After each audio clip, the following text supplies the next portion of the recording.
Hello hi అండి, welcome to Kranthi cuisine cooking channel. ఈరోజు మనం కొబ్బరి లడ్డూలు తయారు చేసుకోబోతున్నాం. జస్ట్ 2 ఇంగ్రీడియంట్స్ తోని. లోపల చాలా సాఫ్ట్గా ఉంటాయి, అలాగే టేస్ట్ కూడా చాలా బాగుంది. తప్పకుండా ట్రై చేయండి. దీనికి కావాల్సిన పదార్థాలు తయారు చేసుకునే విధానం. ముందుగా కొబ్బరి ముక్కలు తీసుకోవాలి. ఇది మరి ఎక్కువగా ముదిరినవి కాకుండా కాస్త లేతగా ఉన్నాయి. ఇవి సన్నగా కట్ చేసి పెట్టుకోవాలి. ఇలా కట్ చేసి పెట్టుకున్న ముక్కల్ని మిక్సీ జారీలో వేసుకొని ఒక 2-3 నిమిషాల పాటు బ్లెండ్ చేసుకోవాలి, మెత్తగా అయ్యేంత వరకు.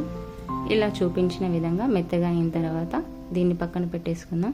ఇప్పుడు స్టవ్ పై ప్యాన్ పెట్టేసుకొని ఒక 4 టీ స్పూన్ల నెయ్యి వేసుకొని మనం ఏదైతే కొబ్బరి పేస్ట్ తయారు చేసుకున్నామో అది ప్యాన్లో వేసేసుకొని దీన్ని పచ్చి వాసన పోయేంత వరకు ఒక 2-3 నిమిషాల పాటు గ్యాస్లో మీడియం ఫ్లేమ్లో పెట్టుకొని వేయించుకోవాలి. కొబ్బరి పచ్చి వాసన పోయేంత వరకు వేయించుకున్న తర్వాత దీంట్లో ఒక అరకప్పు బెల్లం వేసుకోవాలి.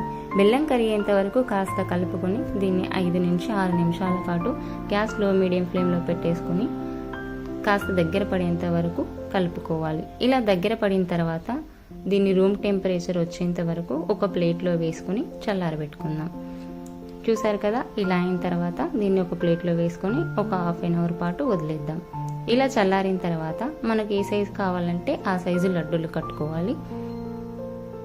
చూసారు కదా, ఇలా చూపించిన విధంగా లడ్డూలు కట్టుకోవాలి. ఇదే విధంగా మిగిలిన లడ్డూలను కూడా నేను రెడీ చేసి పక్కన పెట్టేశాను.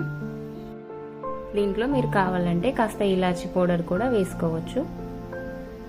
దీనికి నెయ్యి కూడా ఏం అంటుకోకుండానే మన లడ్డూలు చక్కగా కట్టేసుకోవచ్చు. ఎందుకంటే ఆల్రెడీ కోకోనట్లో కూడా ఆయిల్ ఉండిద్ది. మనం నెయ్యి వేసుకున్నాం కాబట్టి మనం ఏం వేసుకోని అవసరం లేదు.